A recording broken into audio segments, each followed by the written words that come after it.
mwabaye iki gituma mudakunda? Mwabaye iki gituma mutababarira? Mwabaye iki gituma mugira uburyarya? Mwabaye iki gituma mugira mu nyangire? Mwabaye iki gituma ubona mugenzi we yambaye iribaya, yambaye igitenge cyiza ukajiginywa? Mwabaye iki gituma ubona kanaka iwe umwotsi uri kwaka cyangwa hahumuye igitunguru ukagira ishyari kandi urasenga buri munsi? Mu mategeko y'Imana akomeye aruta ayandi harimo gukunda mugenzi wawe.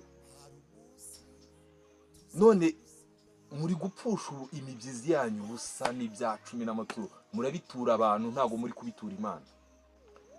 Mbere yo kubwira Imana ngo mbabarira, natukanye, nagize umujinya, nagiriye ishyari mugenzi wanjye, navuze nabi bidakwiriye, banza ugende uwo wabwiye nabi musabe imbabazi. Kanaka yafungiwe itorero, yafungiwe idini, burya akoranaga n'imyuka mibi, burya aba bantu bajya gusengeraho nabo nta kigenda. Mwakurikiye nde? Mwakurikiye abantu, mwakurikiye amazina ya hano ku isi cyangwa mwakurikiye izina rya Yesu Kristo? Kugusuhuza wese mu kubana natwe mu biganiro byacu bya buri munsi nk'ibisanzwe ni Sam Start doing what you're passionate about. Uyu munsi rero nje mfite courage kandi nta nubwo nishimye, ndababaye kubera ko hariho ubuyobe bwinshi, hariho kwitiranya ibintu n'ibindi. Bisa nkaho tutakurikiye Yesu Kristo, bisa nkaho twakurikiye abantu, twakurikiye amazina runaka akomeye, twakurikiye abantu banditse izina mu buryo bw'iyobokamana, mu nyungu zabo se cyangwa se mu muhamagaro wa Yesu Kristo. Ibyo ni urubanza rureba Nyagasani, ariko twebwe nk'abakristo twayobotse, twebwe nk'abantu tugana mu ijuru, ni iki dukwiriye gukora? Kuko urasanga ibihuha hano hanze, barafata umubishop umwe, umuapotre umwe, aho bimikiwe simpazi, sina ngombwa kuhamenya, yego bafite izina, twarayobotse, ugasanga igikuba cyacitse, ukagira ngo Yesu Kristo nk'uwo dufatiraho urugero, urufatiro rwe rwasenyutse. Ntago rwasenyutse. Ese igikuru ni ikihe? Igikuru ni ugukurikira abantu bafite izina runaka. Ibi ngibi mbikoze narimaranye umwuka w'Imana umpamagarira guhwitura abantu, kubahwitura nkababwira ngo agakiza nyakuri nakahe. Pastor ni Julienne n'indi andi mazina ntago nyibuka, ariko muramuzi. Yambuwe ibyangombwa runaka byo gukomeza ivuga butumwa rye. Ugasanga imihanda kuri social media, amagambo y'amagambo, abantu barasesengura, igikuba cyacitse, abandi bati se abamuyobotse ubwo nabo bayobotse se ikibi bayobotse. Satani nikitiranya ibintu.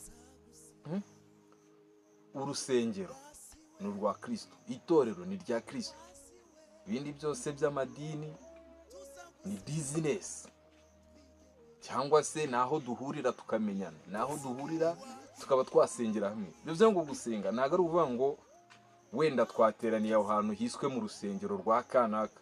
Oya, gusenga ni wowe n'Imana yawe, wowe n'umutima wawe. Bivuze ngo wowe n'umuryango wawe niho hari iteraniro rikwiriye kuba rinahoraho rihimbaza, rihamya, risabana imbabazi. Wowe n'umwana wawe, n'umugore wawe, wowe n'abaturanyi bawe, mukagira amateraniro akezwa nuko muri gushengerera, muri guhimbaza Yesu Kristo waducunguye ku musaraba. Mu by'ukuri kuba waba ujya ku rusengero buri munsi, za nibature, amasengesho mu mubyizi, amasengesho y'ababyeyi, amasengesho y'abagabo, ibyacumi byose ubitanga bakubwira ko nutabitanga utazabona ijuru, ibyo ntibivuze ko ukiranuka urimo neza. Ndagira ngo mutaze kuvuga ngo ndi kwifashisha amarangamutima yanjye n'imyumvire yanjye n'ubuyobe bwanjye. Oya, ndagira dukoresha ijambo ry'Imana, ndarisoma, namwe Mwuka Wera abasobanurire kandi mujye munasoma, mumenye ngo ese igikwiriye kugira ngo twubahirize icyo Kristo yakoze ku musaraba, tugere ikirenge mu cya Yesu Kristo, tujye mu bwami bw'Imana, ni ikihe? Hararisoma usanga abantu hasiba mu nsengero, ibi byita insengero, uko urusengero nyakuri n'umutima wawe n'umubiri wawe. Ese ni muzi umwuka murimo, imibiri yanyu ari insengero z'umwuka uri murimo. Urasanga uwo muntu udasibayo ufite n'inshingano muri iryo dini afitanye ikibazo na mugenzi we, banasengana cyangwa se banaturanye, ntiyamusaba imbabazi, arasaba imbabazi ngo Imana nayo izakuvuga ngo uransaba imbabazi utabanje gusaba imbabazi uwo mwagiranye ikibazo kandi yarahari. Gute? Banza ukiranuke ubane n'abantu bose mu mahoro, mbere yo kubwira Imana ngo mbabarira, natukanye, nagize umujinya, nagiriye ishyari mugenzi wanjye, navuze nabi bidakwiriye. Banza ugende uwo wabwiye nabi musabe imbabazi, hanyuma ubone usaba n'Imana imbabazi. Banza ugende uwo wagiriye ishyari, banza ugende uwo warogeye musabe imbabazi, banza ugende uwo wiciye musabe imbabazi, banza ugende uwo wabonye ukamutesha agaciro, ukamufata nkaho atari umuntu, ukamuca amazi, musabe imbabazi. Ubona ujya gusaba imbabazi Imana. None wowe urasimbuka uwo muri kumwe hano ku isi ngo ugiye guhamagara iyo mu ijuru kubabarira, kandi ntiwikiranuye, ntibikuyeho urubanza hagati yawe na mugenzi wawe. Ese kugira ngo tugane mu ijuru koko, Kristo ni urukundo, ni irihe tegeko twagenderaho rituma dukiranuka twumva ko turi kumwe n'Imana, twumva ko amaturo n'ibyacumi n'imibyizi yacu twica ngo tugiye mu nsengero ko bitari gupfa gusa? Reka dusome muri Matayo ibice 22, duhere ku murongo wa 34.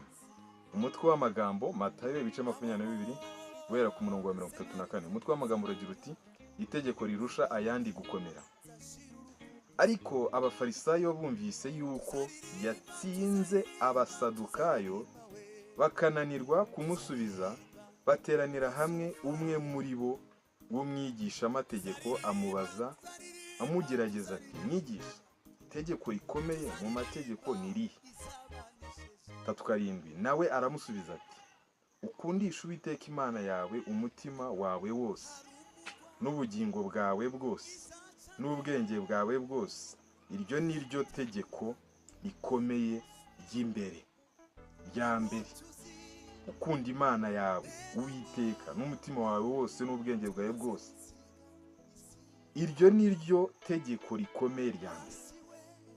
N'irya kabiri rihwanye naryo ngiri, ukunde mugenzi wawe nk'uko wikunda. Muri ayo mategeko yombi, amategeko yose n'ibyahanuwe niyo yuririraho. Mwabyumvise, ayo mategeko abiri. Bari bamubajije bamugerageza bati, itegeko rikomeye kurusha ayandi ni irihe? Kunda Uwiteka n'ubwenge bwawe bwose n'umutima wawe wose. Irya kabiri ni urukundo. Urukundo rurababarira, urukundo ruyihangana, urukundo ruca bugufi, rugasaba imbabazi. None mwabaye iki?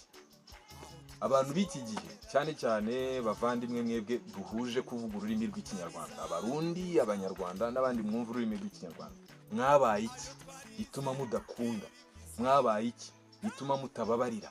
Mwabaye iki gituma mugira uburyarya? Mwabaye iki gituma mugira mu nyangire? Mwabaye iki gituma ubona mugenzi we yambaye iribaya, yambaye igitenge cyiza ukajiginywa? Mwabaye iki gituma ubona kanaka iwe umwotsi uri kwaka cyangwa hahumuye igitunguru ukagira ishyari, kandi urasenga buri munsi? Mu mategeko y'Imana akomeye aruta ayandi harimo gukunda mugenzi wawe.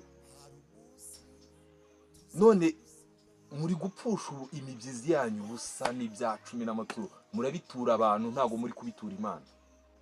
Ibyo byacumi n'amaturo muri kubitura abantu, ntago muri kubitura Imana.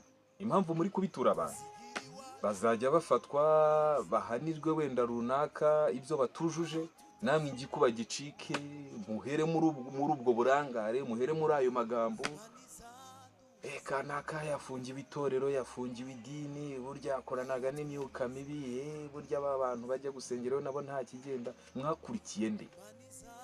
Mwakurikiye abantu, mwakurikiye amazina ya hano ku isi, cyangwa mwakurikiye izina rya Yesu Kristo? Kubabarira, kugira urukundo, gukunda Uwiteka n'umutima wawe wose n'ubwenge bwawe bwose. Ngaya amategeko abiri akomeye kuruta ayandi. Muve mu bindi bintu by'ubuyobe. Ubuzima ni amasegonda. Uyu munsi uriho umeze neza, uguwe neza, ejo birarangira. Umwuka uragushirana. Tuguherekeze tuvuga ataheza ni mwijoro. Ntabwo tubizi ko ugiyeyo, ariko Imana niyo ibizi. Bana n'abantu bose mu mahoro. Gira urukundo. Tuve mu buyobe. Wikirata ngo umaze imyaka 30 ngo uteranira aha n'aha, ngo uri umukristo, uri umudiyakoni, uri iki. Oya, ibyo ntabwo bizakora mu ijuru. Narababwiye ngo nta rutonde Yesu Kristo cyangwa nta rutonde Imana izaka pasiteri cyangwa umushumba kanaka, nyiri torero, nyiri dini, ngo mu rutonde rw'abakristo bitabiraga. Oya, Imana ni izabyikurikiranira. Icyo nababwiraho nasorezaho nk'umwanzuro: kunda Uwiteka n'umutima wawe wose n'ubwenge bwawe bwose. Icya kabiri, gira urukundo, gira kubabarira, gira guca bugufi. Ibindi byose ubane n'umuryango wawe, mukundane, musengere hamwe, musabane imbabazi, abantu batoza inzira yo gukiranuka, abaturanyi mubane neza, uwo bitagenze neza musabane imbabazi, ubundi dukomeze tubane mu mahoro. Uwo ufite ikirusha ukimura. Bana kwiremereza ngo uragagaye, ugagaranya ibiki? Ugagaranya ibiki? Amahoro n'ibyigisho byanjye gusa bikomeze kubana namwe. Wari umuburo, byari uguhwitura, kubabarira, kugira urukundo. Muve mu kigare cyo gufana. Biriya ni ugufana. Aya madini ahari, abantu bafite amazina akomeye, ibyo murimo mwabana muri gufana. Uwiteka akomeza bagushe neza, akomeza abaye guhirwa. Tuzasubira n'akagaruka. Ni Sam Start to do, start doing what you are passionate about. Start doing what you are passionate about. Start today. Kuko uyu munsi nahawe, niwo hawe, ejo sahawe. Imana ikomeze ibarinde. Tuzasubira n'akagaruka. Ni Sam Start to do.